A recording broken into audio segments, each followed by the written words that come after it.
Yeah, good afternoon. Before I start, I have sent to all of you via WhatsApp the program, then you can follow the program for this year, Hermes.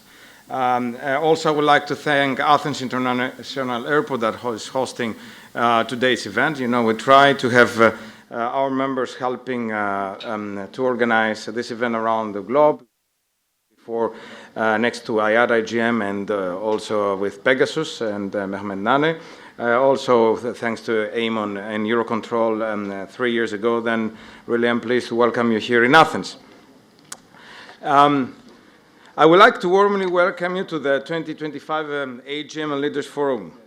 On December 8, 2024, the International Aviation Forum, representing 43 organizations and businesses across the aviation sector, endorsed a shared vision for the future of aviation by signing the document Aviation for All. The shared vision included the following: delivering on environmental commitments to provide a net zero industry, enhancing the workplace to establish an inclusive and diverse working environment regardless of age, religion, gender, academic or physical ability or national origin, increasing connectivity to enhance global accessibility, working with governments to enhance safety and security to protect passengers, customers, and workforce, integrating throughout the value chain to provide an improved customer and shipper experience, adopting seamless technology-based solutions, providing a customer-centric culture, dedicated focus on improving operational performance to minimize service disruptions, enhancing the joy of flying, because you know sometimes you forget this, delivering financial efficiencies to lower the barrier of access so that a greater percentage of global, population can reap the benefits of domestic and international air travel, enhancing the overall positive impact that commercial aviation has on global society throughout increasing opportunity for prosperity and cultural integration. The main question we ask is how the aviation industry can best achieve this shared vision. With this in mind, the Leaders Forum today will address the following questions. Achieving all these goals simultaneously may not be possible, at least in the short run. Which goals should be prioritized? How can the aviation industry achieve the most pressing goals?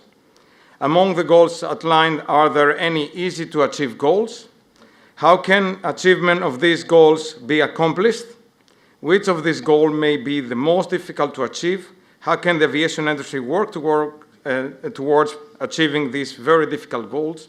And what specific ways can industry work with governments, regional associations, and international associations to best meet the shared vision outlined in Aviation for All?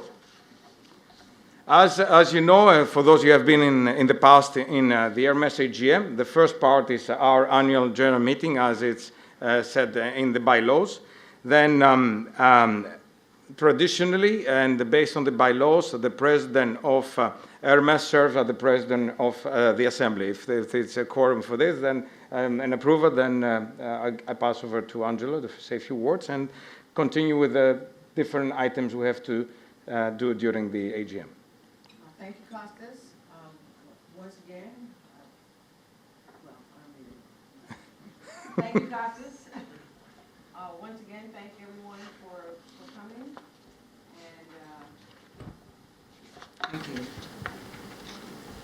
you. Joining us for what I always think is one of the most pleasant parts of our conferences is to have this nice intimate setting where we can be frank and open with one another and hopefully come to some good resolutions that will help our industry along. And I turn it back to Costas. We have a pretty hefty agenda, so I won't take up too much more time. Thank you, Costas. Okay, thank you, Angela. Then, in this point, I would like to present the annual report for the period 2024-2025. First of all, in 2024, Hermes, first Vice President and Treasurer Robert Dion, passed away in November 21st at the age of 73. In February of 2006, Robert was appointed as CEO of Geneva Aéroport, moving from as Vice President Operation from Gate Gourmet and succeeding Jean-Pierre Jobin, who had managed the airport from 1993 to 2005. During the De Jong era, Geneva Aéroport underwent a long phase of infrastructure development and completed major projects. Robert also held the following positions: Chairman of the Swiss International Airport Association, Chairman of the Regional Consultative Board of the Swiss National Bank, Member of the Board of IOSwiss, Member of the Board of ACI Europe, Member of the Board of Alpha ACI, and Member of ACI Fund Foundation Board. In 2015, received the Leader of the Year Award and the at the Air Transfer Awards. At the end of January 2017, Robert retired from the airport, and Robert has served as Vice President and Treasurer of Hermes from 2013 till 2021, and I think for most of us was a great friend. For this, I will ask for 1 minute of silence in memory of a really great friend, and that we miss him a lot. Thank you.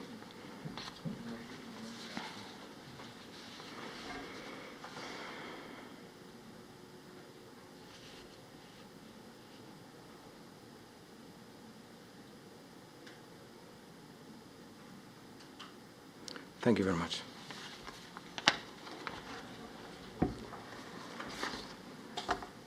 During last year, for the period 24-25, Hermes hosted major receptions in collaboration with different stakeholders around the globe. And then last year in the IATA AGM that was held in Dubai, we hosted a cocktail reception on Sunday 2nd with a kind sponsorship of Airlines for America.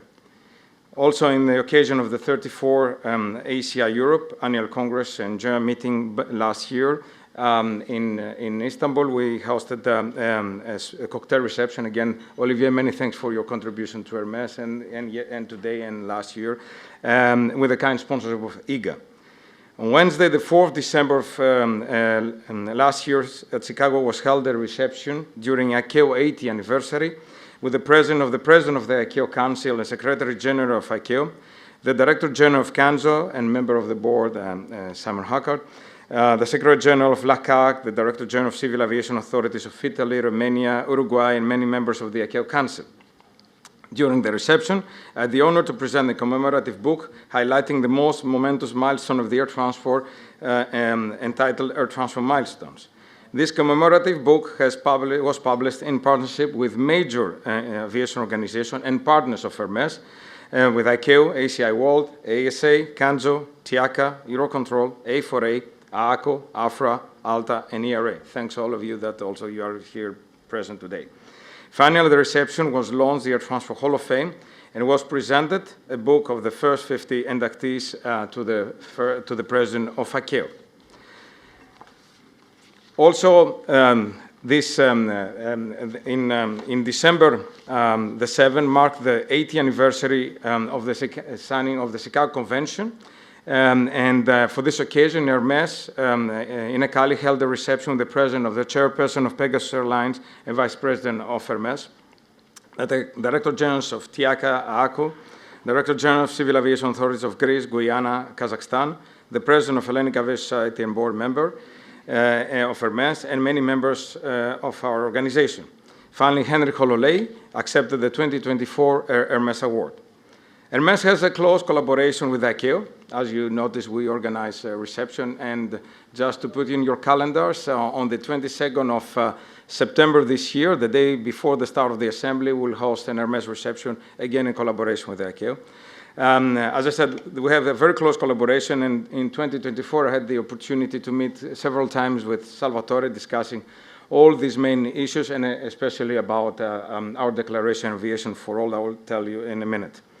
In 2024, I had the honor to represent our association in a series of global and regional events, including the 2024 A4E Aviation Summit in Brussels, the Aviation Conference, Europe Flight Path to Sustainable Future, held in Brussels, hosted by the Belgian presidency, the 42nd plenary session of ECAC in July in Strasbourg, the ERA General Assembly in Seville, and thanks to Montserrat, for the invitation. The 56th Afro-Annual General Meeting in Cairo. The ACI Europe and ICAO Regional Seminar of Green Airports in November. Thanks, Kathleen and Olivier, for this. And the Council Leadership Summit this year in May in Lisbon.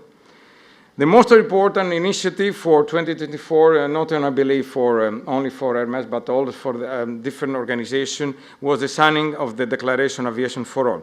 In recognition of the 80th anniversary of ICAO and the signing of the Chicago Convention, a number of international organizations, I said to you in my opening remarks, signed and shared the united commitment to a vision for an even better tomorrow. Under this declaration, these 43 organizations and companies, because it was a mix of international organizations, I would like to thank all of you here that most of you signed as representing your organization, this Aviation for All, International Aviation Forum document, which addressed the most critical aspects of commercial aviation that ensures sustainable and prosperous growth.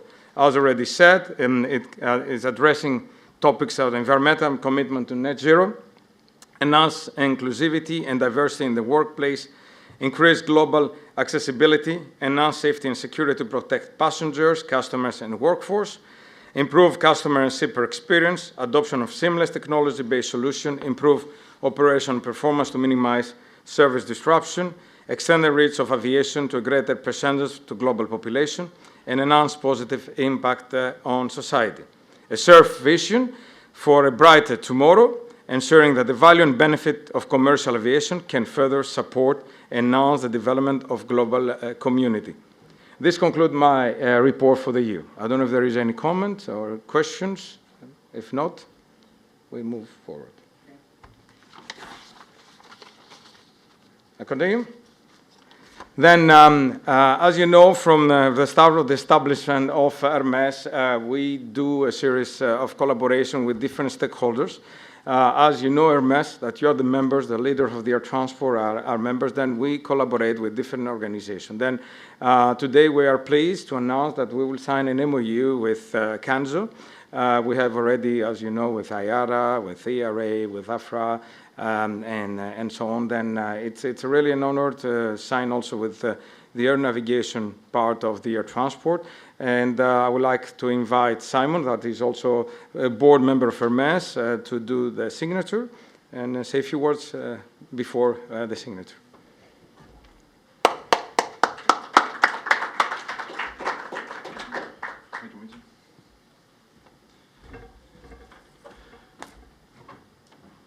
Have you given me any words to say? You've not given me any words to say. It's interesting around the. So I am a board member of Hermes. I think from a CANSO point of view, and you'll hear me probably say it a number of times over this afternoon and this evening if you get a chance to talk. Actually, we can only do what we do if we do it together, and if we're not all joined up and all sort of facing in the same direction, it gets really hard. It gets really, really hard. And this is a symbolic, really, of us working together more closely. And I think Hermes has a reach across the industry that many other people don't have.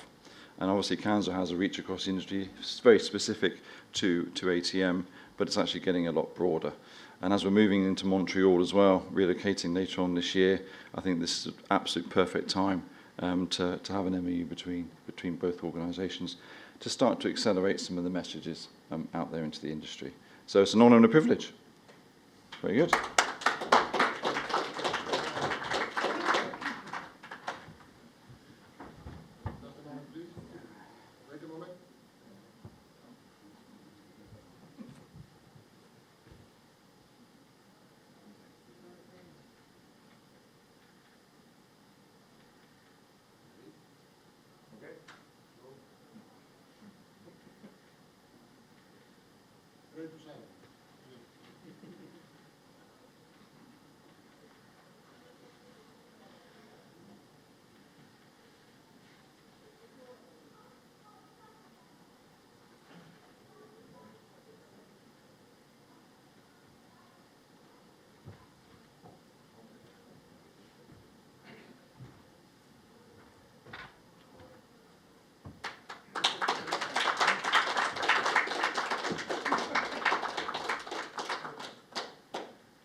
As you know, every year we recognize an individual that have contributed to the development of our industry.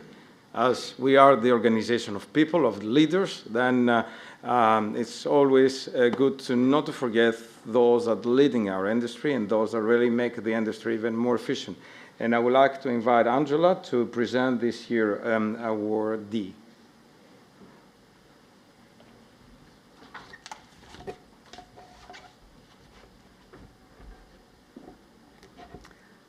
I am overjoyed to present this award to Olivier Jankovic.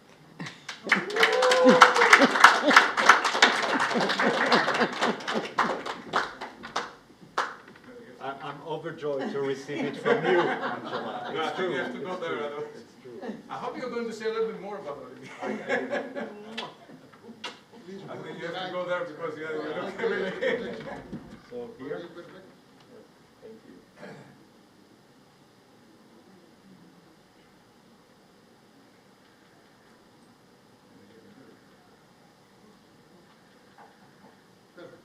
Thank you. Thank you. What to say? When you start receiving awards, it means you're going in a certain direction in your life, I think. So I still have to get adapted to that. But, well, thank you very much. I think, like all of you, I have aviation in my blood. I couldn't imagine working in another sector. And I've been blessed to go first to the airlines, then to the airports. And to tell you the truth, when I came to the airport, to ACI, I was essentially escaping Alitalia, who was going down. And I thought, oh, I'm going to the airport, but just for 1 year because I want to get back to the airlines. But, well, it's been 19 years, and I'm still here. So it's been quite a journey. And I think what made that journey so special is the people, of course, the colleagues, the teams, across the ACI regions, and of course all the stakeholders across the industry, airlines, NSPs. I think we're all very blessed to be working for this fantastic industry.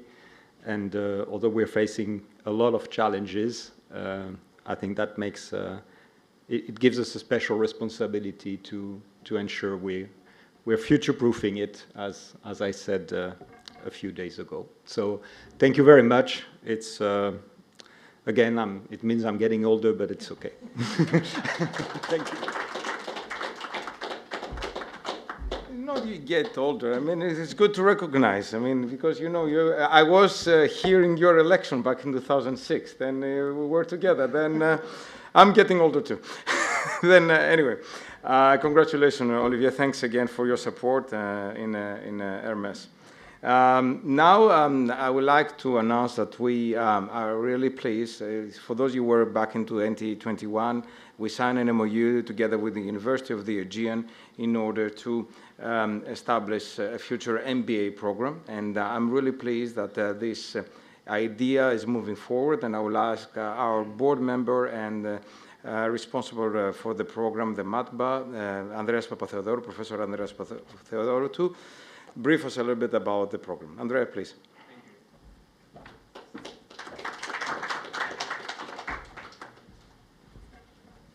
Thank you very much, Kostas, and it's always great to see you here. As Kostas said, we're about to launch our new program. It's the first of its kind in Greece. It's an MBA in transport management. It's a joint venture between the University of the Aegean, my department, which is Department of Tourism, Economics and Management, together with Democritus University of Thrace here in Greece, the Department of Civil Engineering, and in strategic partnership with Athens International Airport and Hermes. And I would like to thank them very much for the great collaboration and support.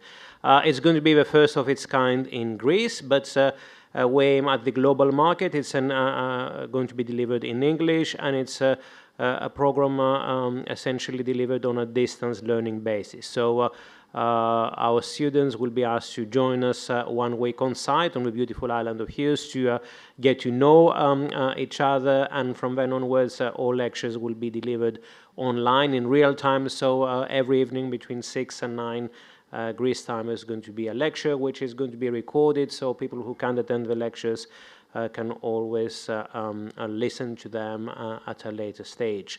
Again, the program is quite innovative in terms of having 3 different streams: airlines, airports, and navigation service providers.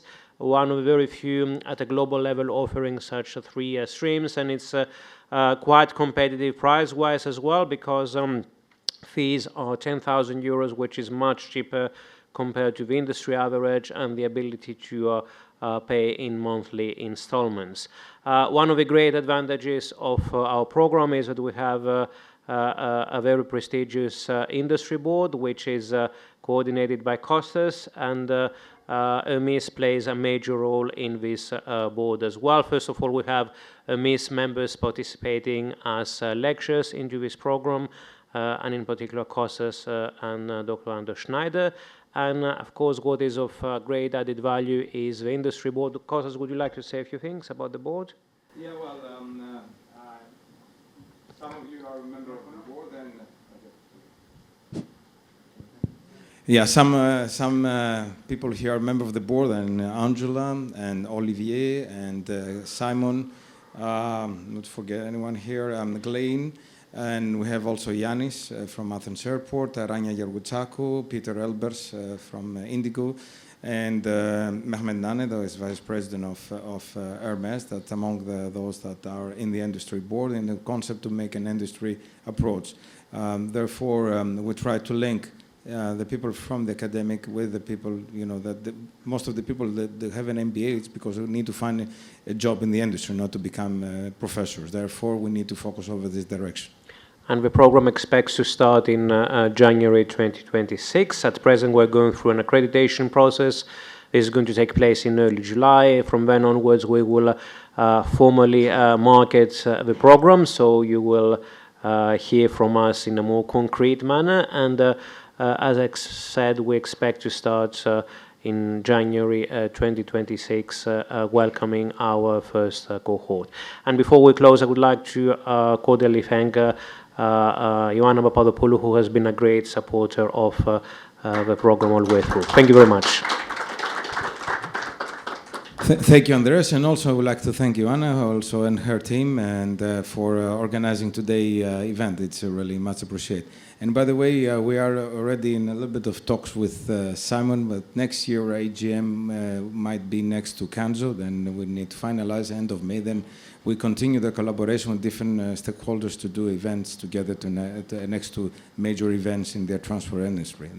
We are an organization, we like to network, and then we move in all the aviation ecosystem, not to be only the airlines, not to be only the airport, but also NSP play a critical role. Thanks, Simon, for this.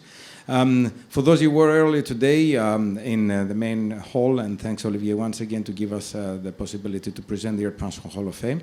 As you know, after we finish today Hermes AGM Leaders Panel, we will have the opportunity to visit the real exhibition. But I would like to ask Michael to say a few words, and if in this case he can say some jokes if he wants, because I was saying to him, don't say jokes during the main conference.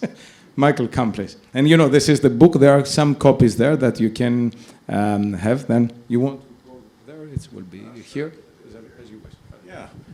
No, not really much to add. For those of you who were there, you saw the creation of the hall. I really want to thank Kostas. He's the guy who sort of pushed to make this happen, and I think it's an important thing to do. I mean, these are the pioneers who have really formed our industry and set the bar for what constitutes leadership and excellence in our business, and it's only time that we recognize them for their contribution. So, we at Korn Ferry focus on leadership, and that's what these people are. They're leaders, so we're honored to be associated with that. I think it's tremendous that we have a physical place in this virtual world to also host the Hall of Fame, and we thank Athens Airport for making that possible. Appreciate it. So there's a process going forward for future inductees. As mentioned, it doesn't have to be someone who's deceased. We did start with the pioneers. there are many active living people who have made major contributions to the industry. And so there'll be a mechanism, there's a website, we'll make sure there's a process through that for people to be nominated as well for consideration. To date, we sort of did it from our own resources, but we welcome suggestions from the aviation community at large. So we thank Hermes for the initiative, Angela Costas, and of course the airport, and we're delighted to be part of it, so thank you.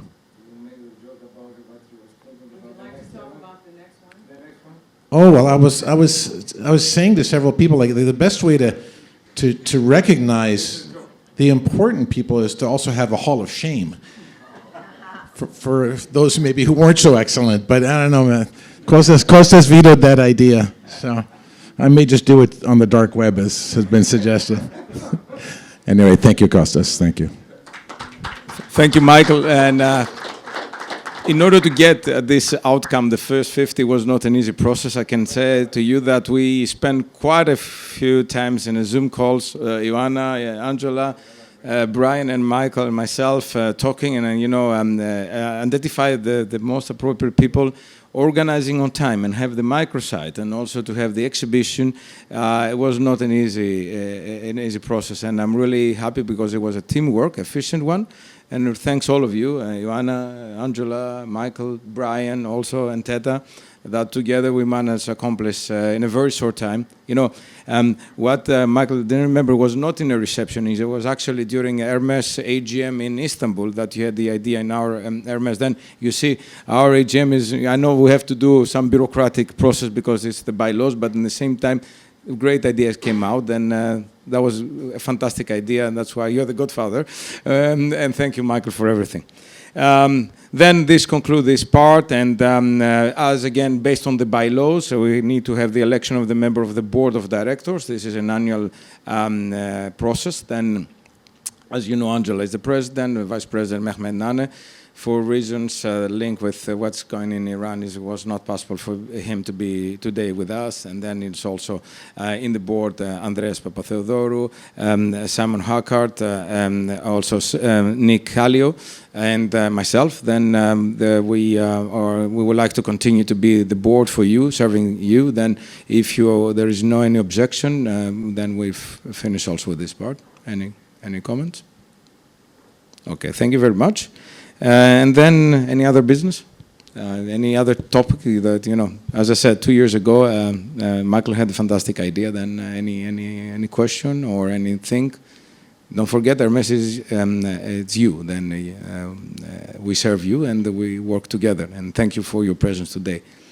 I know it's Friday afternoon, but I appreciate the fact that we want to spend time with us. Okay then, Angela, back to you. Oh. Well, we start our. Well, we first of all close the AGM. Hearing no comments. All in favor? I take it as unanimous that we close the AGM. And then we start the. Well, it's really the leadership forum, and we start with setting the scene. We will first hear from Professor Martin Dresner, Chairperson, Hermes Recommendation Committee. And by the way, Martin is the one that pulls together all of the recommendations from the individual organizations and puts them together into a cohesive whole so that policymakers and decision makers can make something of it from everyone's efforts. And we really thank Martin for that. Okay, thank you very much, Angela. The aviation industry stands at an inflection point, urgently needing to embrace transformative innovations that will propel it towards unparalleled safety, sustainability, and connectivity. So said ICAO Secretary General Juan Carlos Salazar in an interview with Hermes magazine. With this in mind, the International Aviation Forum sought the endorsement of a diverse set of aviation stakeholders to develop a shared vision to transform the aviation industry. Now, I had in my notes here sort of a list of all these things that were part of that document, but Costas already covered them, so I'm not going to repeat what he said. Instead, I'll sort of ad lib a bit.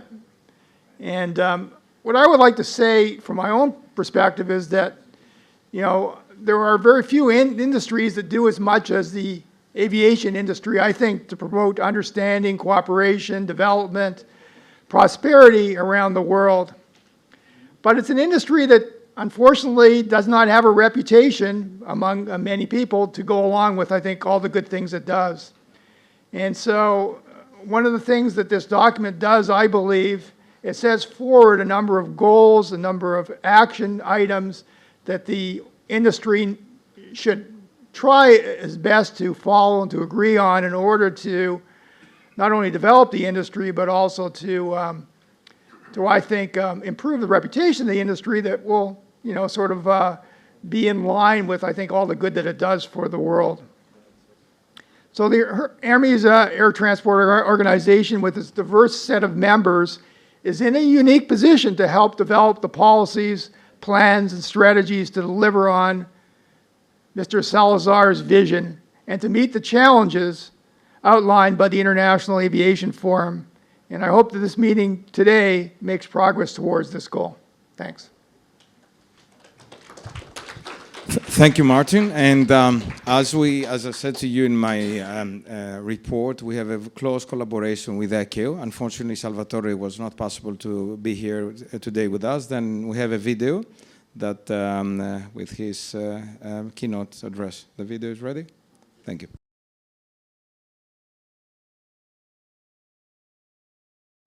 My greetings from ICAO headquarters in Montreal to the participants of the 2025 Hermes AGM and Leaders Forum Aviation for All.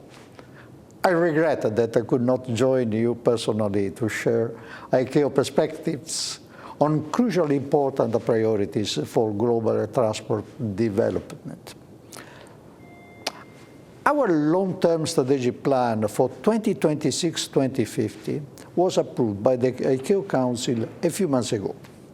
It sets out how we can work together supporting the safe, secure, and the sustainable development of air transport. First and foremost, ICAO safety and security standards, planning, and the capacity building for states will continue to support progress towards zero fatalities while operations continue to scale up in diverse markets. Of course, we must ensure that this growth is environmentally responsible. This is safeguarded by the ICAO long-term global aspiration goal, the ALTAC, for international aviation of net zero carbon emissions by 2050. Crucially important frameworks and initiatives are already being put in place to accelerate progress. We are ramping up our support for cleaner energies, which hold the promises of largest reduction in carbon impact. The ICAO Global Framework for Aviation Cleaner Energies has created an internationally coordinated approach, which is essential for industry-wide transformation and investor confidence. We are also deploying practical tools, including the ACSAF program and the ICAO FinvestHub. This translates industry's sustainability commitments into actionable results, providing a holistic pathway from studies through to financing and deployment. Of course, ensuring aviation for all also means ensuring that the markets are open.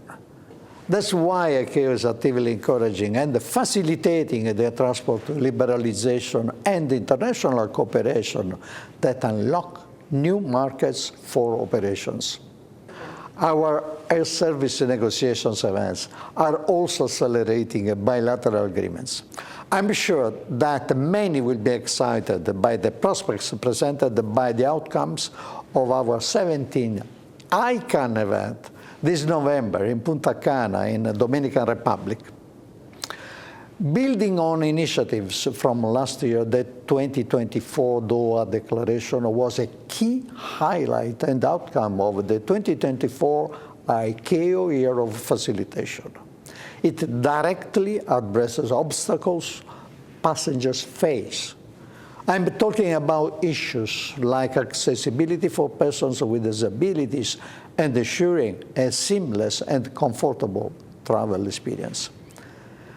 The Doha Declaration, like the ICAO long-term plan, also addresses ways for facilitation to ensure that air transport has the capacity to serve ever-increasing passengers with no compromise on security principles.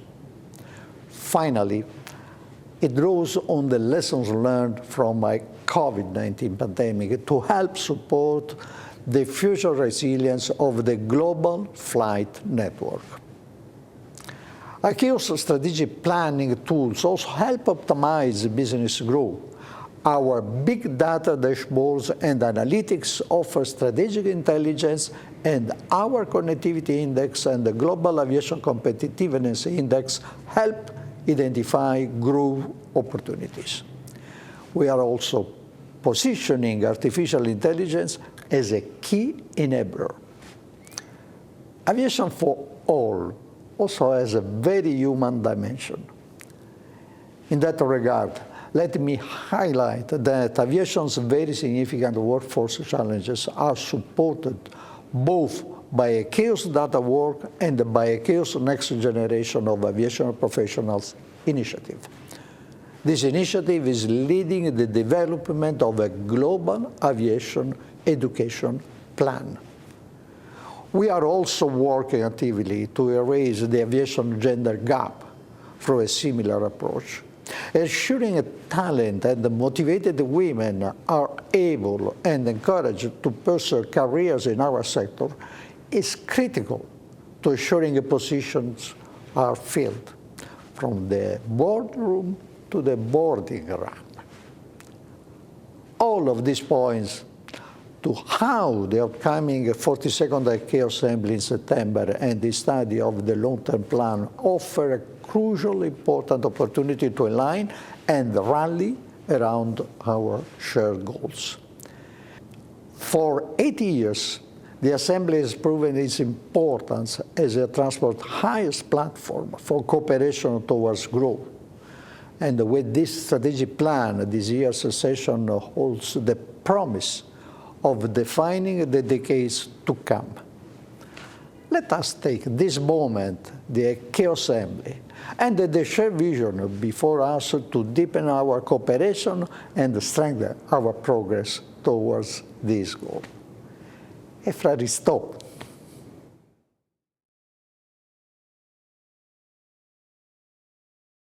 I have to tell you, I was tempted to title this session, "Does anyone know what the heck is going on?" I kept waiting to send notes to the panelists, thinking we would have a clearer picture of the geopolitical landscape. Yes, high tariffs, no low tariffs, deals among nations, no deals. I didn't even think about one country bombing another country a week later. So far, the uncertainty hasn't seemed to slow commercial aviation's continued recovery from the pandemic era, but I don't know. We know that commercial aviation has always had to be resilient, always had to endure external shocks. We heard a lot about that in this conference. And then we have the normal challenges of being part of an ecosystem where the actions of one part of the system can have major impact on other players. So my question, one of my questions is, are we in a different era? Seems different to me, but I'm not sure.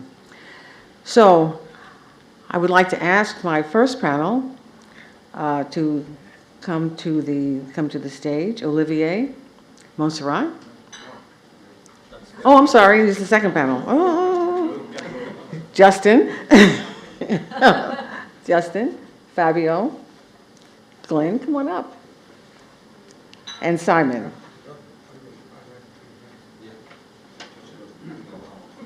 I'm here too. And Costa, well, you're always here. So you each view things from a global perspective.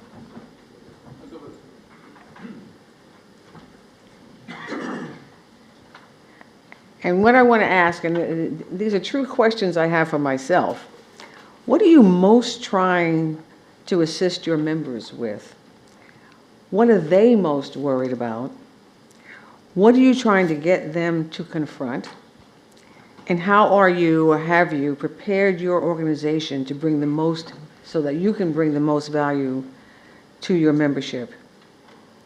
And what do you want, think you need from your colleagues, and you will think about this later, and the rest of the ecosystem? Because I'm going to ask you after each of you speaks, I'm going to ask you if each one of you if each of you was owed a favor by each of the other of you, what would you ask for? Just one thing. So, for my main question of what are you trying to assist your members with, let me start with Simon. Yeah. It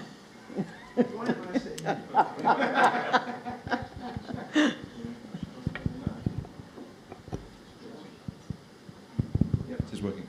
So the question is, remind me the question? Okay, so the question is, what are you most trying to assist your members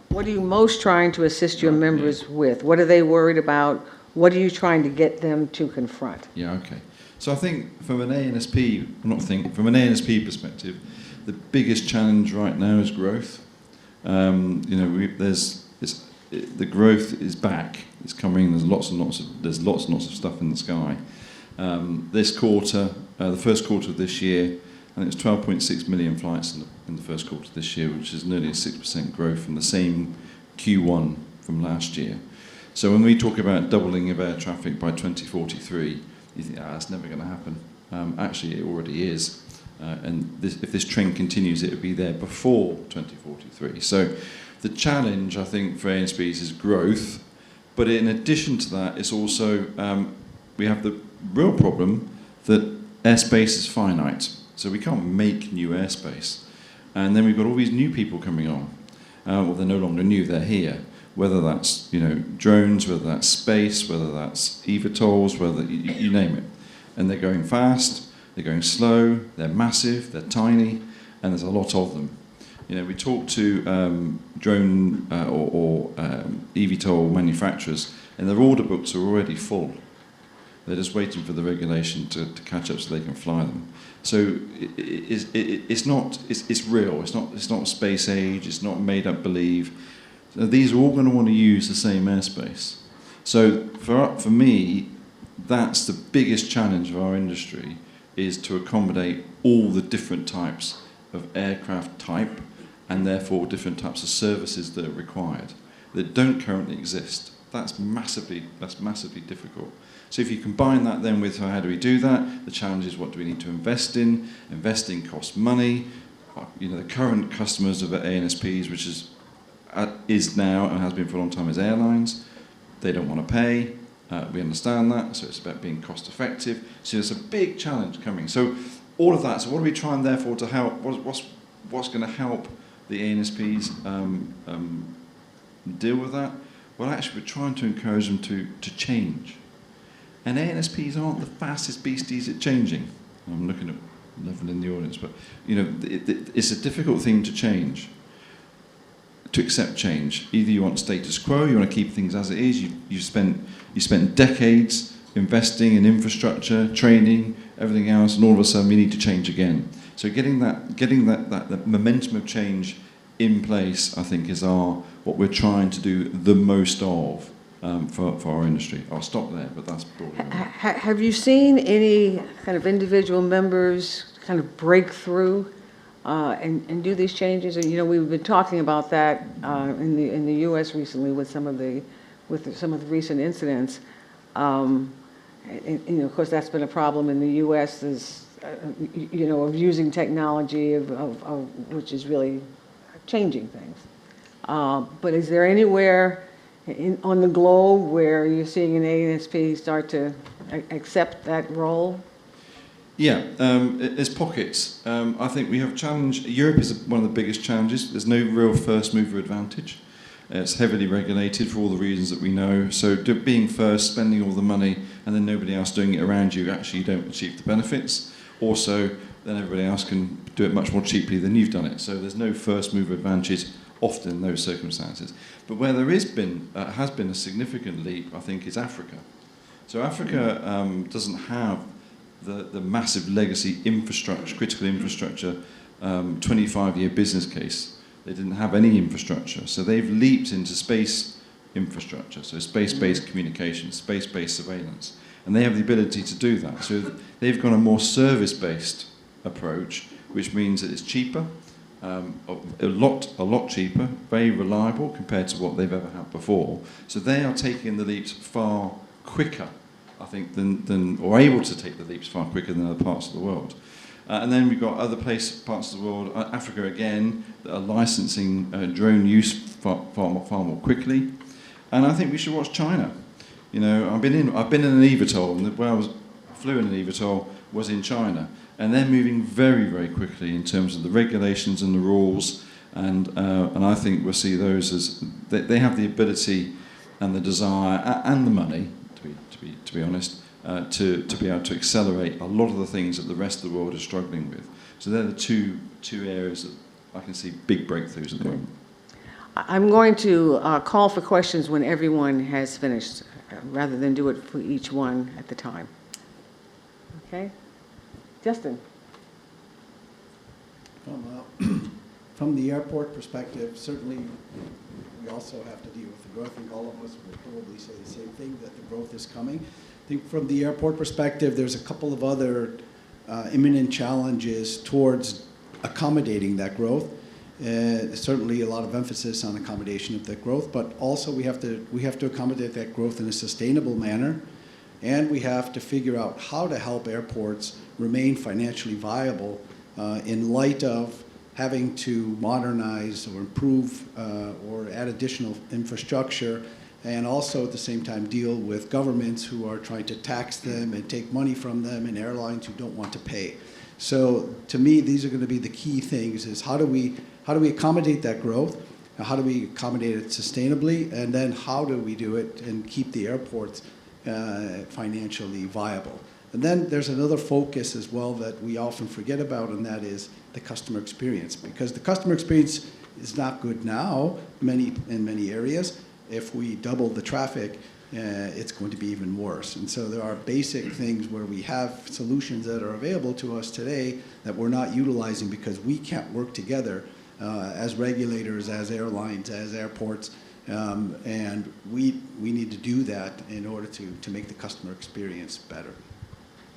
Yeah, I think we heard that in one of the last sessions on tourism and on resilience, the need for the various parts of the ecosystem to work together in order to provide an experience, in order to future-proof the industry. And I don't know at what point we'll learn to do that. Well, I think that it's good that we try at a high level to have agreement on an approach, to say we all want the same things, we all want to do this. I think what we're going to have to shift our focus on is identifying those areas where it's very important for all of us to attain a specific piece of that collaboration and work together to do it. For example, I'll just say, if we can get everybody to fix the immigration problem in certain countries, to start setting a paradigm for the globe, this would be an idea of how we target would become more laser focused. Instead of saying generally we want to collaborate and that's nice and we all do it, but you're right, none of us do it because it's too general. We have to find those specific areas, those specific achievable deliverables in the short term where we can actually impact the industry and set up paradigms for how everybody else in the world can do it. Good. Who's next to you? Is that Glenn? Hi. First of all, let me just explain a little bit about TIACA. For some of that don't know TIACA, we're the International Air Cargo Association. We represent the entire air cargo supply chain from shipper, manufacturer through to freight forwarders. We have airport members, truckers, airlines, digital technology providers, etc., equipment manufacturers, whatever. We don't have wig manufacturers yet, so that's why I still come dressed like this. But one of the numbers which I always like to mention, and forgive me for repeating every time I get to speak, air cargo transports about $9 trillion worth of goods every year, which is 35% of the total value of international trade. Whilst it only represents 1% of volume, it highlights that true value of the global economy is moving on the main decks of freighters and in the bellies of the beautiful planes through these beautiful airports, using the beautiful navigated skies, effectively, through wonderful ground handlers. They don't use catering, but we move the stuff that goes into the catering. That's true, we do. Yes, for the pilots and even the horses that travel. One of the biggest issues that we're facing in the industry actually is something which has an indirect impact on the passengers, but of course, as Angela mentioned before, trade, tariffs, de minimis changes, which is the amount of value of cargo that you can bring in personally without paying duties on, for example, in the US. And the impact of US policy has had a major impact on the air cargo industry. I mean, it is, in many respects, it's actually been bigger than COVID. COVID was I know this sounds very bad, but COVID was actually quite a positive impact for air cargo because, of course, the world needed PPE, the world needed vaccines, passenger aircraft were grounded, well, 60%, so the air cargo operations were the ones that were flying the stuff around the world, including passenger planes converted temporarily for cargo usage. When you have a trade policy that actually impacts the things that fly via air, i.e. the cargo, people stop buying. E-commerce particularly, if you look at some of the tariffs that were implemented or some of the threats, because they were then postponed for a while and it's yes, no, taco, whatever it is that you want to apply, it's that volatility and that uncertainty which is the real challenge. On a given day, coming out of Hong Kong can be up to 100 dedicated freighters per day moving e-commerce. Most of that is going to my daughter, I think, coming from Shein and Temu. And when there was the implication or the implementation of that so-called threat that all these tariffs were going to apply from May 2nd, everything was front-loaded, so now it was 140 freighters a day, and then it was actually right to that last point when the actual implementation was coming in, it was actually postponed. But all of the deliveries, all of the orders were cancelled for the next 2 weeks. 50 aircraft had to be redeployed across the globe within 24, 48 hours notice. Where do you put those planes? The cargo demand just doesn't actually, hey, we've got a plane tomorrow, anybody want to grow some, manufacture something and ship it to somewhere in the world? So that has a real huge impact on the airline operators, the ground handling staff, all of the infrastructure, the manufacturers, because of course in certain markets, they had access to capacity they didn't have before, which was positive. In other markets, the yields were plummeting because now you had overcapacity. So it's this current turmoil is really one of the biggest challenges that we've actually had, and it's likely to go on for the next 6 months at least until something more stable comes in. And of course, you saw on so-called Liberation Day when that list of I don't want to pass any political comments on it, but the implications there also question the notion of China plus one. So over the last few years, where China has actually become the global manufacturing hub of 26% of global production, a lot of manufacturers are saying, well, I'm going to diversify my production risk, but I'm going to move some to Vietnam, I'm going to move some to India, I'm going to move some to Malaysia, wherever. But now, of course, they potentially could be subject to higher tariffs because they actually don't have the leverage over the US that China has. China holds $700 billion, yes, of treasury debt. That is going to be a huge impact when it comes to a discussion on tariffs. Vietnam does not have that same leverage point, so they could end up with higher tariffs long term. So it's a really difficult environment for manufacturers to know how they actually focus on future production. That's a big challenge for the air cargo industry going forward. Interesting. I I'm guess a they mood have... killer, aren't I? I think they have conferences too. I think perhaps we need to start going to their conferences to start finding out where things are going and what they're hearing. You can go on Tuesday, there's the executive summit of TIACA in Hong Kong. Fabio, now are you speaking for ground services, or are you speaking for catering services? Well, I'll try to speak for ACCA, but obviously this will also have implications for ASA. So just perhaps a few words about ACCA, because I guess we are the new kid on the block somehow. ACCA has been created 7 years ago, so it's still fledgling. And when I'm comparing myself to the Canzos and the ACIs and the IANAs of this world, it's a very, very recent organization, and it only represents the in-flight catering companies worldwide. So we're providing between retail and catering, obviously between 4.4 and 4.6 billion meals every year. So that's a lot of food. And perhaps to go back to your initial point, Angela, I've read somewhere, coming to Athens, that there is no black swans anymore. The era of black swans is over. It's now sort of a constant gray area of instability, which is having a lot of, obviously, ripple effects on us all. We're not afraid of growth, on the contrary. So just to compare myself with the two colleagues before, we're definitely not afraid of growth, definitely on the contrary, but we do have obviously a number of major challenges. I would say 3 major ones. The first one, and I will not dwell on this because this is known to all of us here, we've discussed that again this morning, which is a shortage of staff or skills. That was definitely the case before COVID. It's accelerated after COVID. And the good thing is we're used to have extremely high turnover of staff, but this has reached proportions that we were never faced with. And so we're trying to think of all the different things that you can imagine that we've amply discussed. You know, you imagine MBAs, you imagine specific programs, you imagine, giving bigger roles to perhaps parts of the populations that were not given particular roles before, all that. Still, it doesn't seem to change the course of things. We're really faced with a shortage of staff. That's one exogenous, I would say, aspect. Perhaps a more surprising one is a lack of industry standards.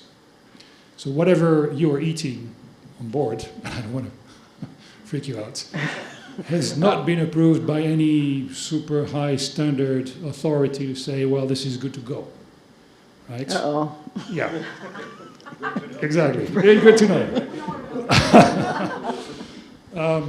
And that's important because obviously it's super safe. We've had our cases in the past. We've all learned the lessons, and so we hope. But it's true that today there are standards, ISO standards, ISO 22000, if you're familiar with these standards, which cannot be certified. In other words, you cannot be certified against one of these standards. So you have to come up with your own standard, and you have to be audited by just as many airlines as you're serving. So imagine a kitchen in Athens, and I don't know how many airlines this particular kitchen from one of our members would serve, let's say 12, it would be 12 times audited every year. And that's just in Athens, right? But then you multiply this by all the international stations, and you have a good idea of what we have to go through and the resources that this takes to this industry, which is super focused on providing the best meals ever to its customers. And the customers obviously are the airlines, not the passenger. Even though we are coming up with a number of solutions to say, hey, and this is going to be my third point, how do we minimize the waste? So cabin waste is a huge thing. And unfortunately, we are in the front page, whenever we are in the front pages, because of this. This is what people see. This is what people realize. I've eaten only half of this. What are you guys going to do with it? I'm hoping that this is going to go to the nearest restaurant or, to help people in need or whatever. No, we can't. Because everything that goes out of the airplane is category 1 waste. And category 1 waste implies that you have to burn or to landfill everything. So one of our major tasks is to try and talk to our customers, the airlines, and to our colleagues, the airports, to say, hey guys, can we agree to first and foremost do the segregation of wastes on board? You know, there are products that will always be classified as category 1, everything related to animal products or byproducts. But there are a lot of other things like food, drinks that could possibly be reused or recycled. The second thing is to make sure that whenever there is segregation on board, then we can use these different bags, one green, one yellow, and one brown, to where they would belong, and hence allow this recycling to happen. We are at the very beginning of the process, which is crazy when you think about this, the 21st century. We are at the very beginning of the process, and it will take years. But we're also discussing with the authorities, the European Commissions of this world, the APHIS in the US, to say, you know, you should change the legislation because it makes no sense. And everything that comes out of the plane has been, in a certain way, it is secure in a certain way, is safe. So from Cat 1 to Cat 3, please. And then there will be a lot more recycling, and the passenger will feel a lot better about this. Because let's not forget, the stomach is the second brain. Is this something that is in the ICAO remit? Is this something that needs to be done at a global level, or is this something that should be done at a local level? It is done at the local level today, but I'm pondering with the members, we're pondering the possibility of bringing this to the ICAO attention. Of course, it's not aviation safety critical, even though, depending on the point of view you're taking, it might be. Because as you know, the pilots never eat the same thing as the co-pilots.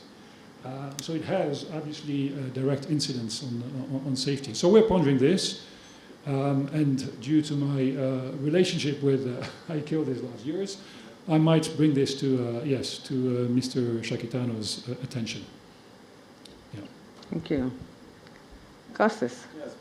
Well, my role is easy because, you know, my members and most are members, and they respond, you know, what they need. No, but what we do also in Hermes, and we discuss in the morning in IF meeting is, as Fabio said, that the shortage of staff is a critical aspect of our industry. Of course, what we see as geopolitical, it's quite critical, and it's the outsider, then we don't have any control on this. You know, we wait to see what will be the price of fuel over the next months, next days probably. Then for me also seeing you know, this ecosystem also in my capacity of the media, what worries me, and it's something we have probably discussed also in the Hermes board, is about safety, because you saw more unfortunately accidents than of course, for aviation, number one priority is safety, but over the last months, we have seen series of accidents, and in the countries, even in the United States, in DC. Then this is a lack of, you know, of training, it's a lack of staff, there is a lack talking about the future, we might to be this industry, again, a luxury industry, because, you know, we talk about growth, but we will be able to accommodate this growth. I was in IATA 15 days ago, and then Peter Elbers, that's also a Hermes member, was saying that they're going to receive every week one aircraft for the next decade. Then how are they going to accommodate these aircraft? And their vision, and as a country, Prime Minister was there, that they want every Indian to be able to fly. There's 1.3 billion citizens. Then I think someone today said, who is the next market that's growth, it's India. But the thing is, how are we going to be able to accommodate all these people in any aspect. Okay, we might have the aircraft, but we need to have people, cabin crew in the aircraft. Then we need to have ATC. As Simon said earlier, the space is this. Then we cannot expand the space, then we make it more efficient. Probably, Simon, because I was in Kanzo last month, one of the things probably in this equation is the role of VTOLs, because they're going to change completely the ecosystem of aviation. Because, if we're talking about VTOLs leaving from the airport, then it makes things, this ecosystem quite critical. Well, if it is in a small airport or, in a remote airport, it might be easier, but we talk about metropolitan hub where is needed most, a VTOL like Sao Paulo or London or Dubai, whatever, then things will be much, much more complicated. Then these all things that will affect our ecosystem. And again, if this industry exists next to humans, then we need to be reassured that we will have enough people that are going to join our industry. This is, of course, Andreas present the MATBA, but this is for people already in the industry. You know very well, Angela, we were sitting together in Fortaleza in 2017. You're saying, and I completely agree with you, that we need to start working with different governments, also with ICAO, to meet the ministers of education, because we need to attract the people before they choose another path in life. And I give the example I said to you this morning that in Google there was a press release a couple of years ago saying what is the dream job search most in Google. It was surprisingly for me a pilot, and in countries like Australia, like North America, and Canada and United States. Then we are sexy, and we need to find a way to pass the message. And to close, what is missing is, and this is what IF tried to do, and you know very well, we had many discussions with this direction. This is what all about aviation for all. We need to speak as a united voice. There are differences between us, but it's like when you have a problem at home. You don't make a press release about what's going at home. Then we have to keep our problems inside. And I think, as we have Olivier and we have Montserrat here, I can say that you do a fantastic job working together over the last years with A4E, with ERA and ACI. Europe, the example yesterday, declaration about noise, then this is where we have to find ways to work together and leave or keep in between us the problems. That always there will be problems and, tensions. Thank you. Any questions before I pose the next question to them?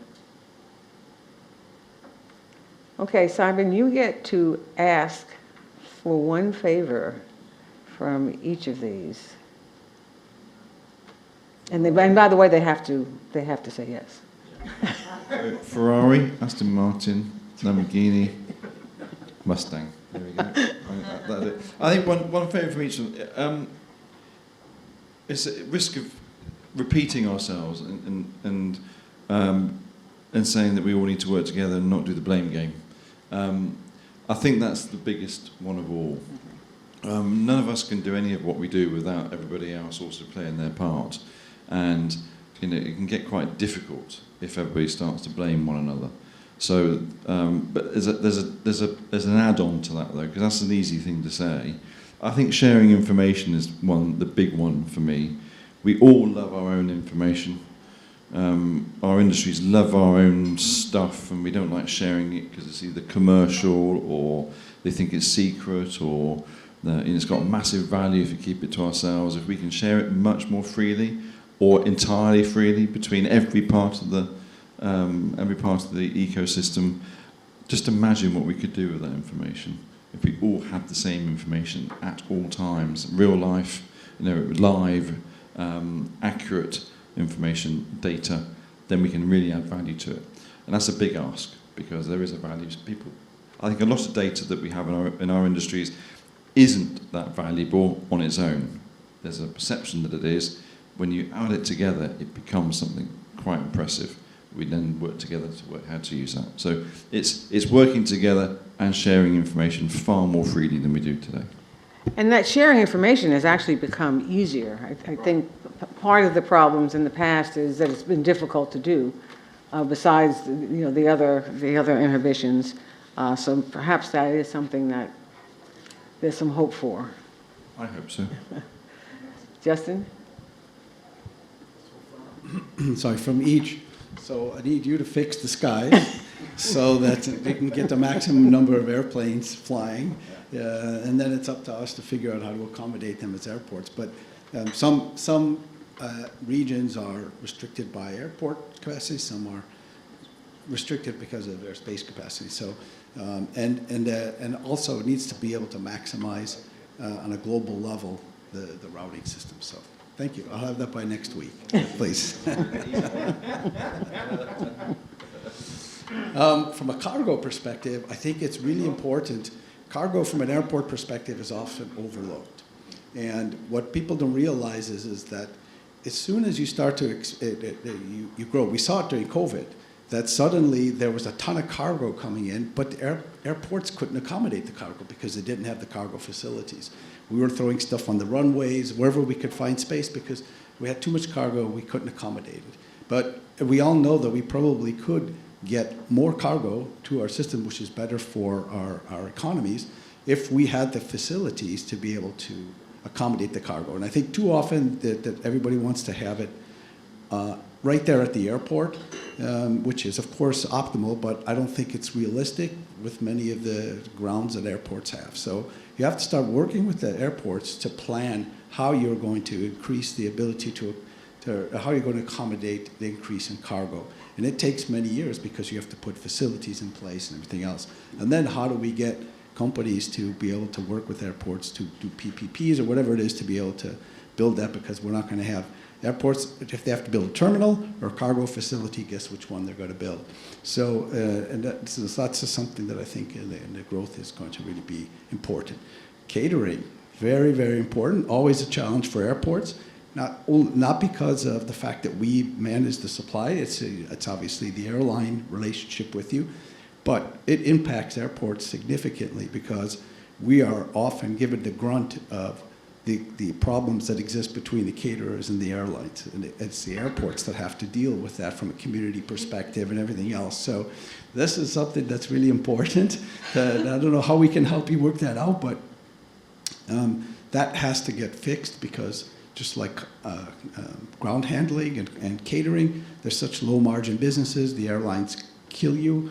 So we need to find a solution for it. I don't know what it is, but that's my wish from you, is that you fix that so that there's no more issues from a perspective, a labor perspective, so that we don't have any issues there.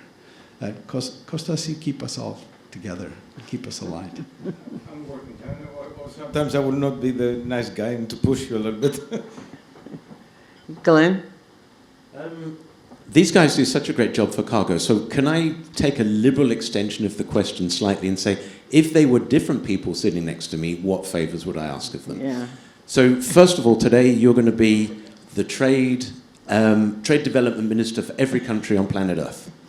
And I'm going to ask a favor of you, please, is to recognize that the global economy since the early 90s, and we saw a really expansion since then, has actually helped lift 1.2 billion people out of extreme poverty into the lower middle class. So I would ask that you and all of your brethren out there recognize that and keep the global economy open and flowing. Trade protectionist measures, nationalistic policies will put that at risk. Second, now I'm going to move over to, for the moment, for the next few minutes, you are the Air Navigation Services negotiator for all of the countries on planet Earth. I just have one very small favor to ask of you, which is to recognize the difference between passenger and cargo. Passengers are, well, we call them self-loading freight, but basically a passenger is bidirectional. They go somewhere and they come back. It's very easy. As long as your plane goes there and comes back, you've kind of got your two loads taken care of. Cargo is unidirectional, so it means that cargo that's coming out of China, planes are full. Those 100 freighters I talked about earlier, they are full. They've got to get back to China because there is not an equal load going the other way.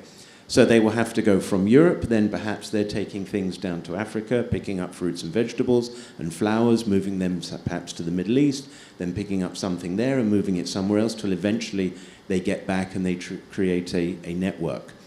But there are so many restrictions, it means that air cargo liberalization is lumped in with passenger liberalization, which then gets tied up with state-owned, my national carrier has X amount of seats, I'm not going to give up any to you, etc. So everybody gets lumped in together, so we hope that can be delinked. I have to say, ICAO has done a really good job in the last couple of years at actually recognizing this through the ATRP, and now is actually addressing some of the ASAs or the standard template agreements to actually help that through. Now I'm going to turn to, what should you be? What should you be? I'm going to make you local politician, okay? So you are all the local politicians around the world that work with airports. They love the airports. Well, they love the airports between 9 and 5. They don't mind an airport working from 9 to 5, but they really don't want the airport having planes coming in at night time, because they say that destroys everything. But that's when the cargo planes tend to operate. So we would ask you there, please, to recognize the value that air cargo brings to your constituents and to the economic value that brings to exporting the cargo out. So please, local. Yeah, but you're waking up my baby in the middle of the night. Yes, but your baby will need formula. Where do you think that formula is coming from? You listen to the baby monitor. Where did that baby monitor come from? The electricity to turn on came from a power relay station, which needed equipment because, are we allowed to talk about Heathrow? Because the technology is pre-electricity there that was being deployed. So you need capacitors and relay stations and valves and handles, whatever they use to turn the electricity on in and around the UK nowadays. So you go, oh no, that was a siren, that was something else. Costas, actually, you know what? I like the way you just keep us together. You keep it real, because all these other people that I pretended they were, you're connected with them. So can you make sure that the real ones listen? Thank you. By tomorrow.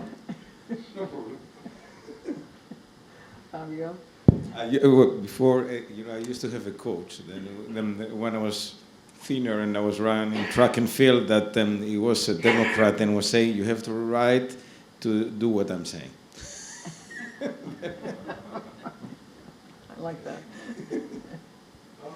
My ask would be, I guess, to our customers, the airlines, who are not here. Partly here on this panel, But obviously, I think, as said before, we're obviously not afraid of growth. On the contrary, we're embracing it for obvious reasons. But I think what being asked to require would be that the transactional or the contractual, if you will, relationship that we have with our customers be done on a slightly different basis. Today, obviously, we're B2B. Many of our members are forced to go into different sectors because they cannot make really a living out of this. It's a thin margin industry. So they're going into hospitals, they're going to trains. Not to say that they have a major margin prospect there, but at least when there is a COVID or whether there's something else happening, one of these black swans I was talking about, they have not all their eggs in the same basket, right? And God knows that it may happen in aviation, and we're all touching wood here. But this contractual relationship is really problematic because, it's always the same. What the customer wants is more for less, or better for less. And at a certain point, you get what you pay for. And I think the contractual relationship that we have is a testimony of this. All the powers, and to a certain extent, I'm not complaining about this because it's normal, right? All the power is in the hands of the customer. But the customer sometimes doesn't understand that he's sawing the branch on which he's sitting. In the sense that if he continues to push like this, and I'm talking about the customer with a big C, right? we're going to end up in a situation where there won't be any catering or any below or above the wing services. And here I'm talking about not only catering but also ground handling, because simply the situation is not going to allow this industry to really perform. And as we have said many times, both ground handling and onboard catering are not really driven by innovation. No one has any interest in innovating because that means taking risks, investments that will not be rewarded by the customer. And yet the customer is piling up complaints over complaints to say, you need to be better, you need to improve, you need to have devices that are more sophisticated. You need not touch my aircraft because it bears millions in costs. So there is a contradiction here that is, I think, quite specific to this aviation, to this industry, that at some point runs or risks of damaging itself more than anything else. And I think we will need to turn that somehow around. That would be my ask. I would just wonder if something needs to fail. I mean, that's what I think happened in the aircraft manufacturing business with Boeing, that they went so far that it resulted in failure. Now, that's a business with so few manufacturers, or so few players, that it's not really allowed to completely fail. But I think in history, and Martin, I think I may have to ask you to do some research on this, that's when you get change, and how we as humans manage to make the change before the failure. I await the book on when that has happened and how that has happened. So with that, Angela, yeah. can I say a Sure. few words then? Thanks for your comments regarding me, and I'm trying to work together. It's critical. I'm really happy to work with you. Then all of you. Then you do a great job, and I think this is the outcome of the aviation for all. By the way, the godfather of the war, the title is Glenn. We were sitting in Clues a year ago. Yeah, a year ago. Then came out with this idea. And the thing is, what my wish, let's say, it's first of all, the Aviation for All, and we plan to have working paper. Most of our organization that are here will be co-presenters, but in the same time, with the help of Athens Airport, we are going to do a campaign that will focus about the end client, the passenger, then or potential passenger, or the people, because only 20% of our population have the possibility to fly. Therefore, when this campaign will be ready, then all of us to work, or your organization with us to work and make it public everywhere, because we need to have one voice, and we have to be seen as one voice to everyone, because we do a great job, and we are so far what we are terrible is to sell ourselves. Then we have achieved things. The other industry want to achieve things. We have achieved tremendous things. And we talk about many things about SAF. We talk about engines. Even I remember 15 years ago we're talking about the e-ticket and everything. Then everything was endorsed, and even to go to cinemas, wherever they started from aviation. Then we have achieved a lot, but we don't sell ourselves. Then we need to be better. Then we have to be working together. And the other thing is, we talk about education. We need to have a concrete strategy of the future. We need to be seated together and find a way what we have to do the next decade. Here, for example, is George and Yanis. Most of you are our sons. Then they are in this age to choose what they're going to do in life. Then it's important that we can have a concrete process how the people can join our industry, and this is quite critical. And one last thing. I had the chance in the past to teach in this AMPA program that is not an academic accreditation program, but it was an amazing program because it's really present the ecosystem of aviation. And I was doing the entry course, the air transport system, and when they asked me first to do it, I say, this is known to everyone, and partly no. Then it was quite funny because I needed to say about Angela, about Jeff at the time, and all the people that are, are collaborating. Then the people, you know this guy, you know this guy. Then this is an amazing program, but it does not have an accreditation, academic, but it has an industry. But it was an initiative between ACI and ICAO. Why we don't work together, probably in collaboration with Hermes, to do a kind of accredited program for the people, for executives, that will be united. And if someone moves from one part of the ecosystem to the other, Olivier said it started from the airlines and moved to the airport. Then the AMPAP, it's accredited if you are only in the airport. When you leave the airport, there's no recognition. Then why we don't do something that will be recognizing between us, because there will be a transfer of people around the industry. Then it might be also a good idea to work together. Well, you have the right people sitting right there. Yeah, you say the wish. Anything more?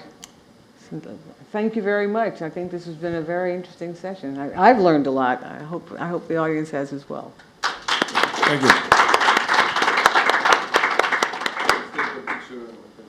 We had hoped to have Mehmet Nane on the panel, who could probably give us some insights on the Middle East, although he's from Turkey.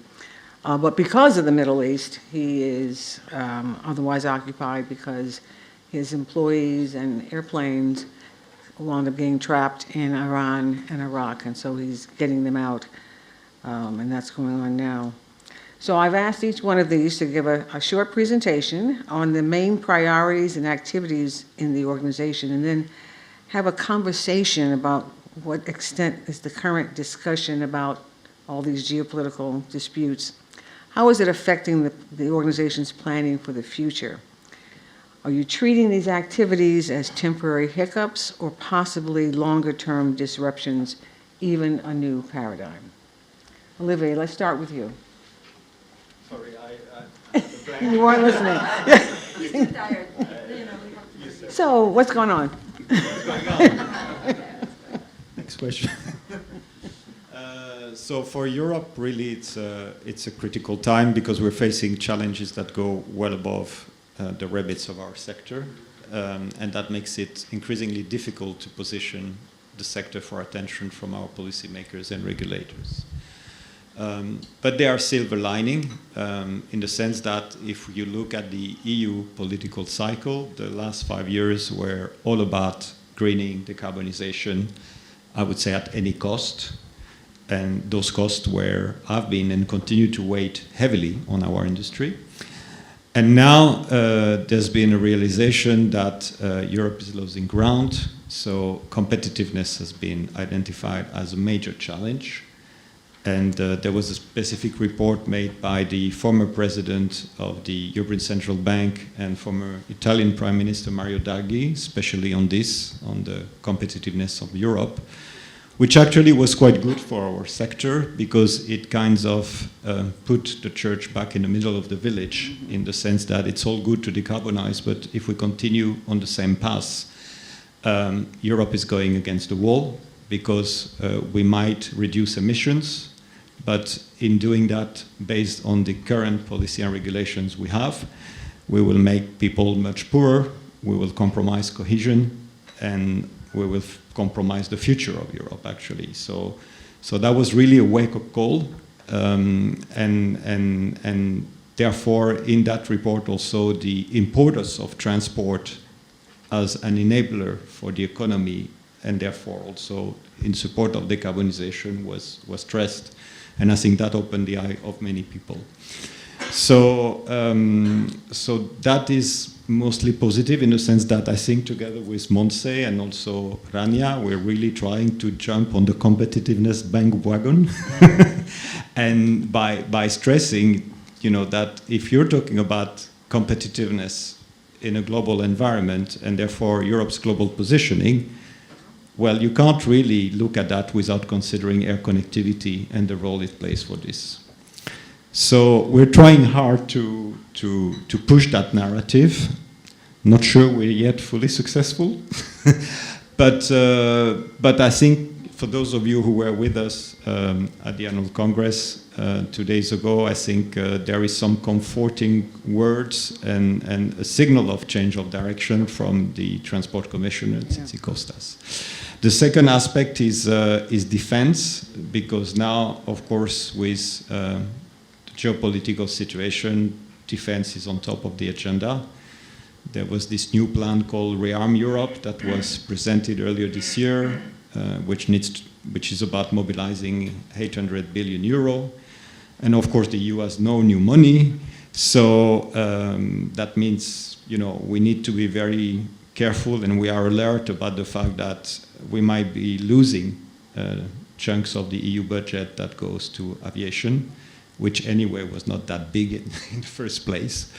So I think that's what we're bracing with, and at the same time, because although decarbonization has taken a backseat in policy terms, still we are stuck in a way with regulations that were adopted over the past years, in particular this Fit for 55 package, which includes the SAF mandates, which includes airlines losing free emission trading, not emissions, but allowances. So which, as Rania said, are placing a very big cost burden on the sector. So those regulations are there. They're not going to go away. So we call them the sticks, but we need to get the carrots now to make sure that we can comply in a way that doesn't kill the sector. And we are working very hard together with Montserrat and Rania and the others, the OEMs and Canso, obviously also, to basically get the kind of financial support and flexibility mechanism to allow us to decarbonize without going down, in a nutshell. Although they may not change the regulations that are already there, but are you seeing maybe an appetite for a little bit less regulation going forward, that they don't have to regulate everything that they think of? Well, that's the intention, but we have to see what really happens. I think we have, I'm hopeful that Tzitzikostas announced a sustainable transport, steep sustainable transport investment plan for September, and the promise that we hear from people in the Commission is that we will finally get those flexibility mechanism and financial support, but we have to see what exactly will be in there.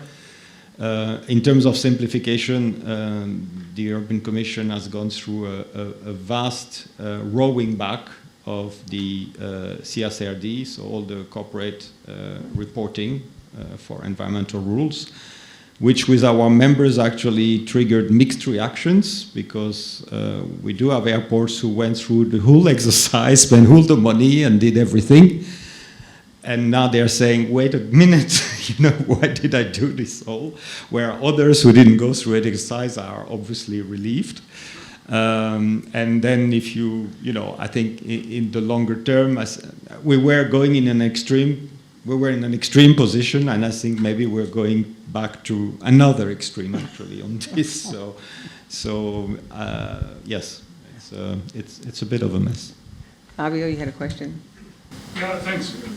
With respect to competitiveness, it's good to hear that there's a realization now that perhaps being too dogmatic has perhaps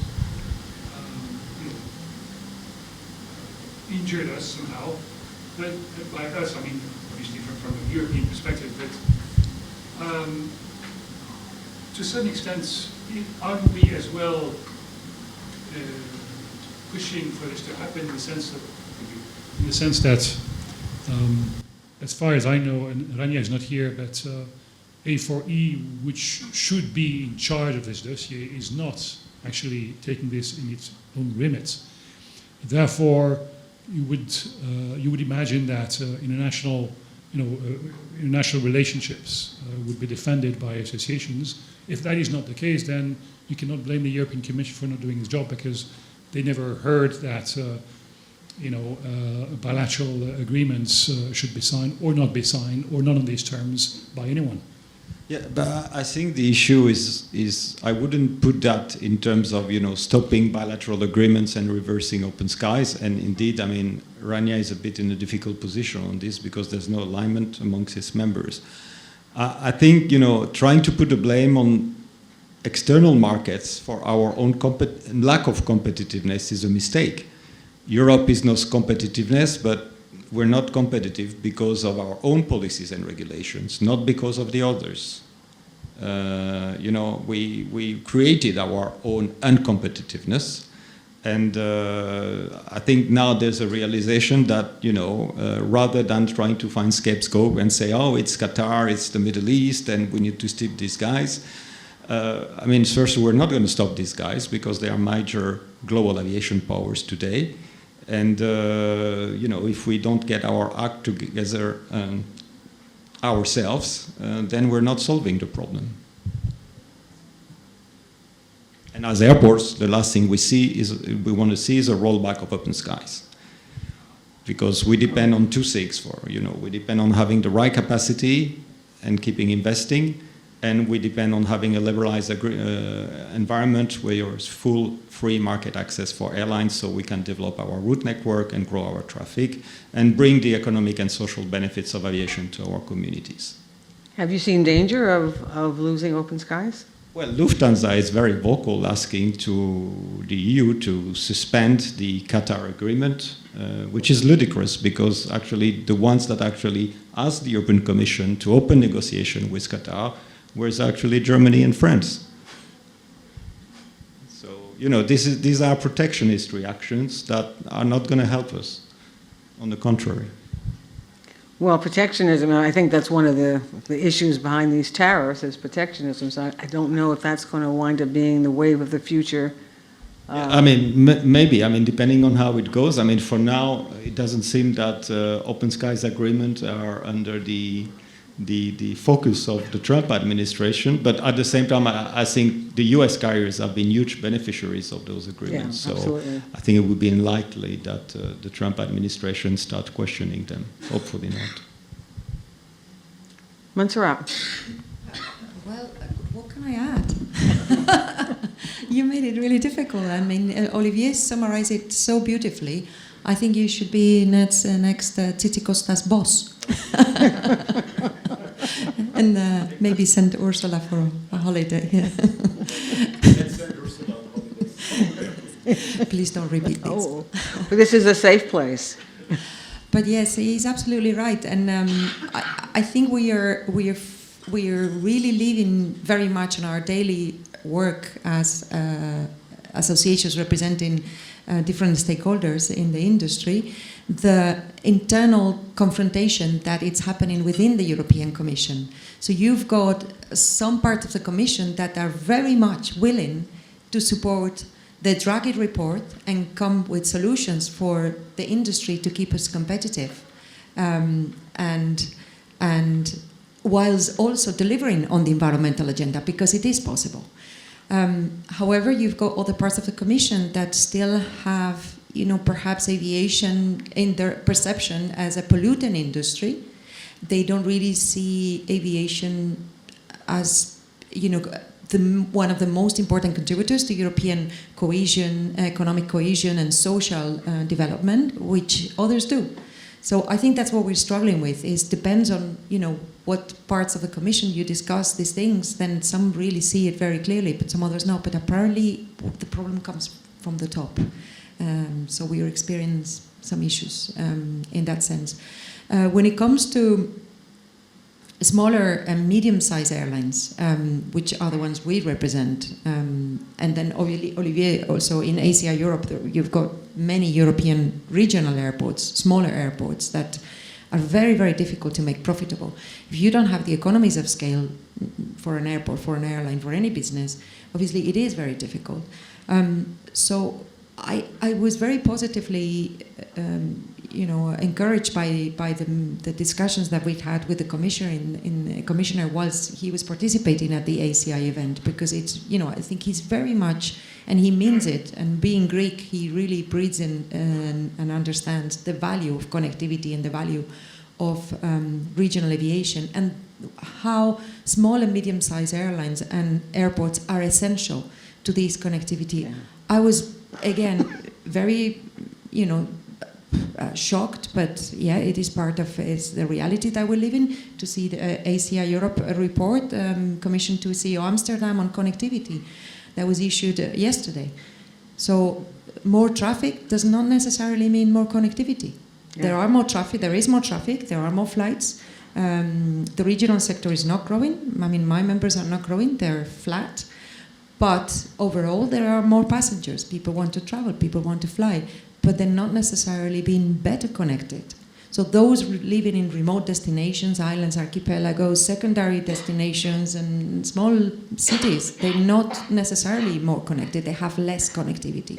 I think the numbers are plus 7% in traffic and minus 9% compared to pre-pandemic. So that, I think that speaks volumes.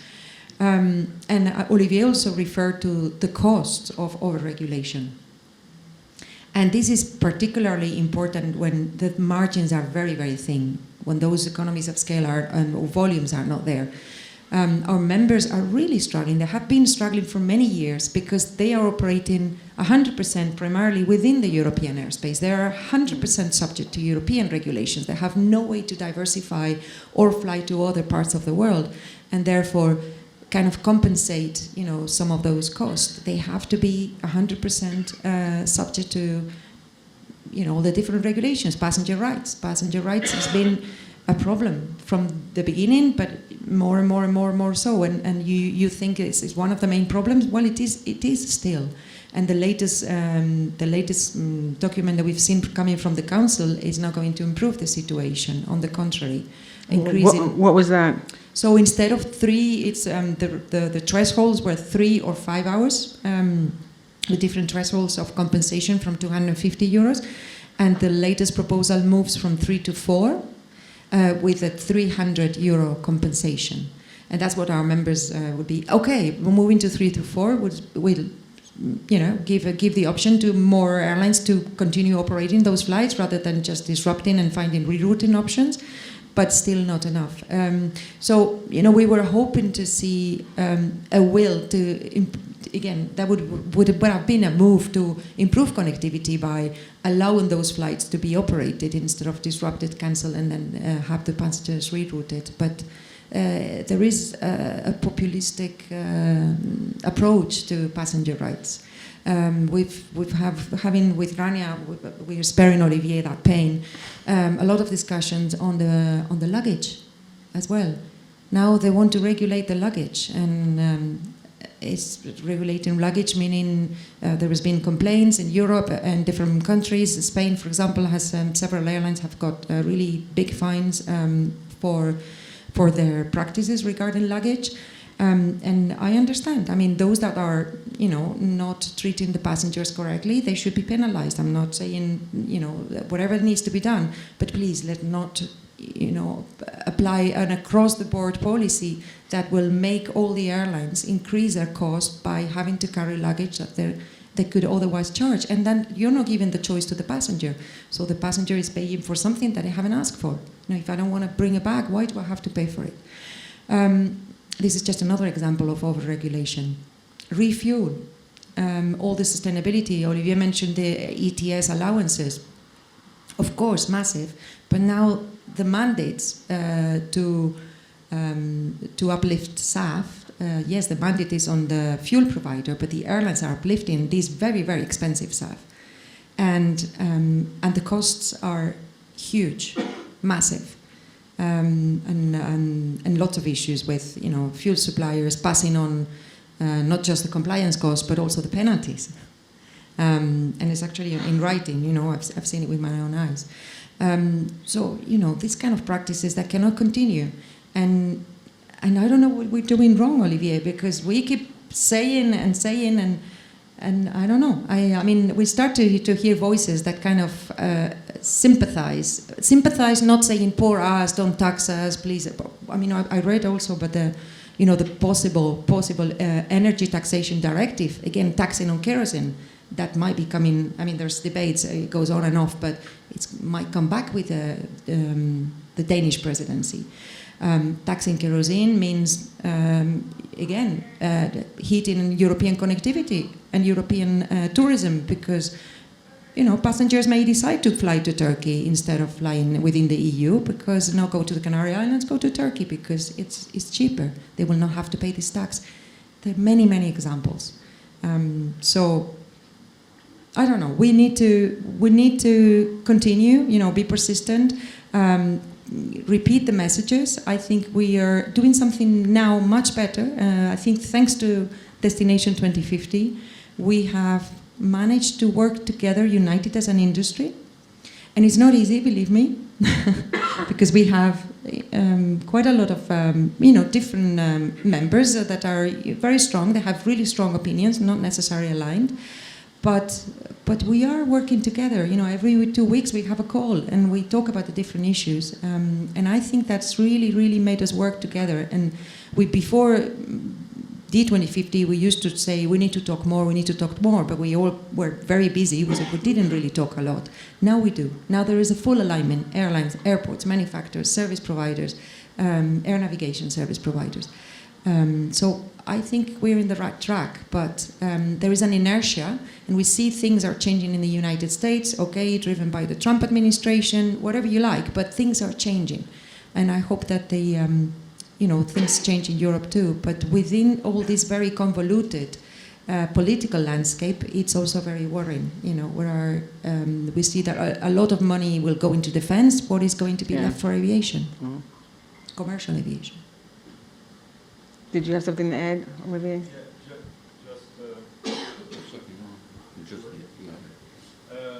I think we've been trying to develop a vision. You need to do something for aviation because it's not going. It's not going to work. And the response we get is, "Oh, but you're doing very well. Traffic is growing. Your profitability, both airlines, airports, is quite good. So, we don't see an urgency." And we're telling them, yeah, you don't see an urgency, but if you do nothing, we'll be the next automotive sector. And also when, we had an event at the European Parliament together also with Rania, with F4E and Canso 2 weeks ago. And I was talking to an MEP who was there, a member of European Parliament, and he said, your problem is that if I support aviation, I have no political gain. Interesting. That's how it's viewed. That and actually, if I support aviation, I might have political cost. That's how we are being perceived. So we have not moved the needle, huh? Go to. All right, Catalin. Thank you. And if the industry is moving and is moving fast, for the regulators, we like our status quo. In the last 30 years, we prefer to keep it like it is. Big players like Qatar or Turkey, they are not member of the Council of ICAO, they are not represented.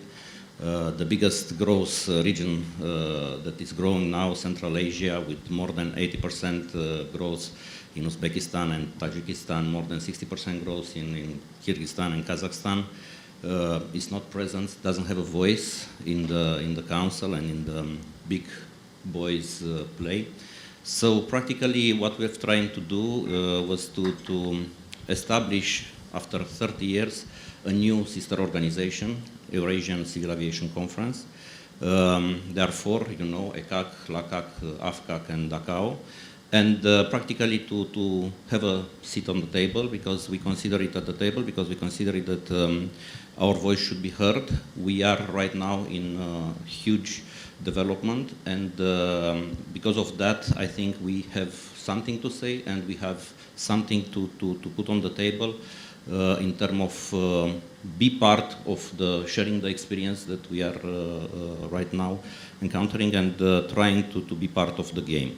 So practically, I think Fabio's association is not, it's the new kid on the block, but we are the newborn, So we were formally established November last year, and is that just airlines, or is it? No, it's the states, member states, at the level of civil member aviation. States. Okay. Yeah, so we are sister organization like European aviation. CivLab conference. But we were established in November, and our target is to get one seat in the council when the number of seats will grow from 36 to 40. So practically, we consider that this will be important for us. And as I said, we want to bring back the relevance of the power and the power balance in ICAO, and to try to bring our experience. And as I said, it's not moving so far. We still have 22 countries represented by 8 members in the ICAO Council, Latin America, while Africa, 56 countries, are only 6 members in the council. So there are some elements that need to change. But of course, having a voice and trying to put in place this mechanism, also to attract some countries that are not only from Central Asia, but also Caucasus. We have Mongolia on board, we have Armenia. Hopefully soon Georgia and Azerbaijan will join us. So we have this kind of approach. And keep in mind that we are not pick and choosing. We have countries that are blacklisted in Europe. We have countries that are poor. We have countries that are rich. What we want is to stay together and to bring together an added value to the broader community. So practically, this is our role and what we are trying to do. And we signed a memorandum of cooperation with AFCAC.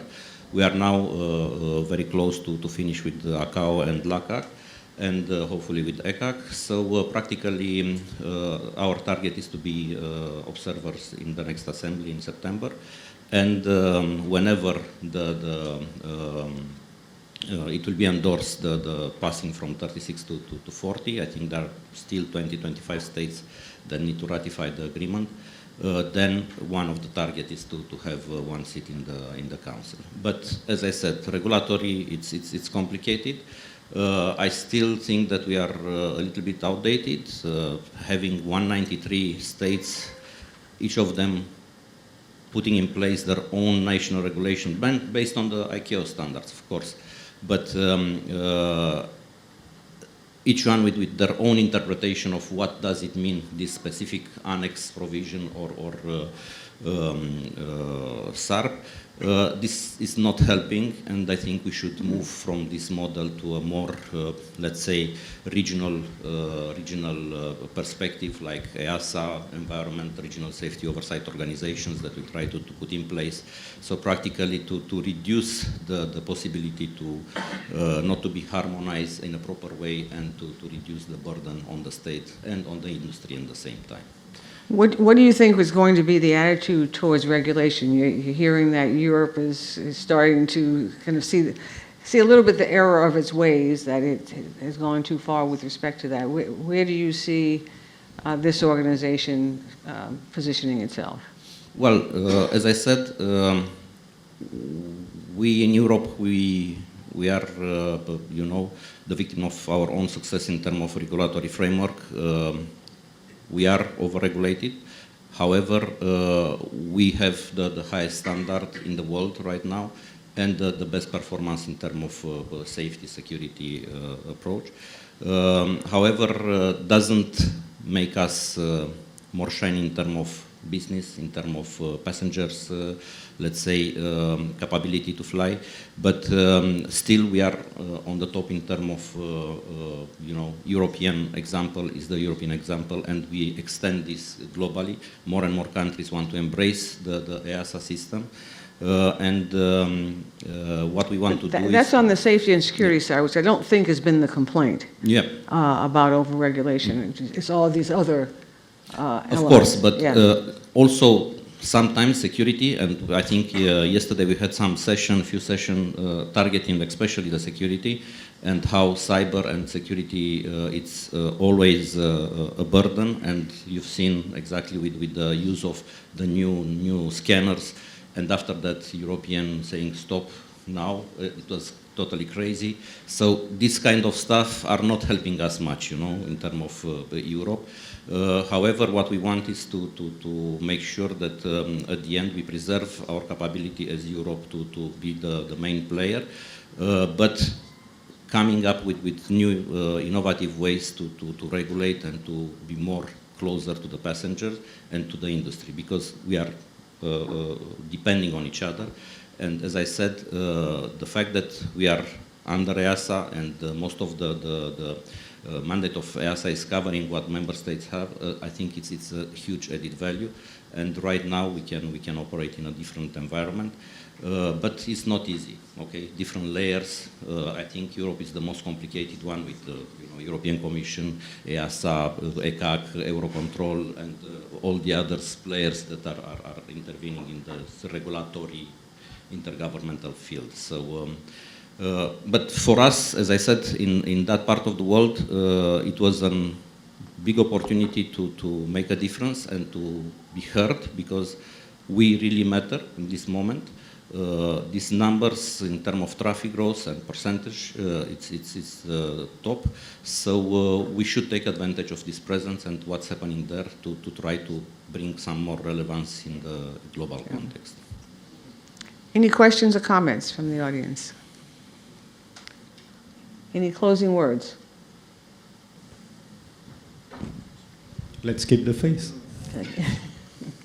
Absolutely. Thank you. Thank you.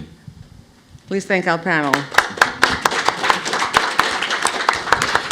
I was going to say we're still in the best industry. That's no true. doubt about that. That's true. So Costas, we have wrapped up. You to the conclusion. I think we can conclude where we started, that it's important for us to work together.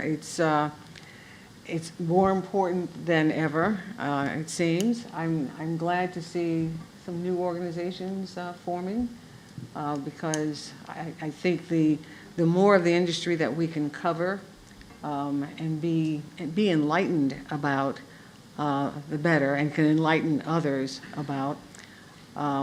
Certainly, we as Hermes, and for those of us who are in the International Aviation Forum, this business of getting out and educating the decision makers, but also kind of the general public that influence the decision makers, is more important than ever. Things are getting very complicated. What looks good, which is growth, which we all like, but has some huge implications, some huge negative implications.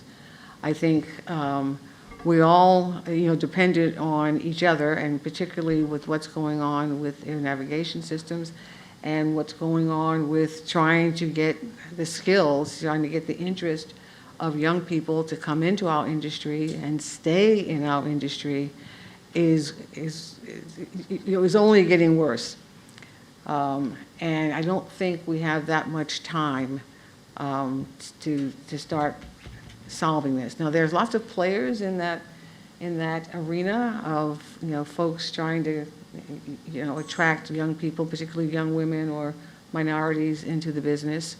But I think we, as a concerted group, whether it's Hermes or IAF or ACI, need to do more and use the power and influence that these organizations have to scale up those efforts, because it affects, even with technology, we're still going to need people, and we just have to face that fact. Okay.